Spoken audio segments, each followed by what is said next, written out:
Preghiera di liberazione dalle angosce. Gesù, ti presento i tristi ricordi della mia mente sulla vita passata, dall'infanzia agli anni recenti, eventi dolorosi che hanno colpito me o la mia famiglia, situazioni difficili, disgrazie, insuccessi, malattie, traumi. Sono impressi nella mia memoria, sono ferite aperte nella mia mente. Mi fanno soffrire e a volte mi rendono insensibile, negazione, aggressivo, disimpegnato. Con le mie forze non riesco a dimenticarli, a non pensarci. Tu che hai detto, il mio giogo è dolce e il mio carico leggero, liberami dal peso dei tristi ricordi.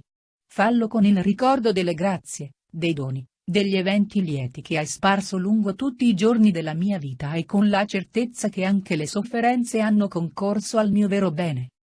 Infondi in me il tuo Spirito Santo che brucia il mio triste passato e dà alla mia mente uno sguardo nuovo e sereno sulla mia vita.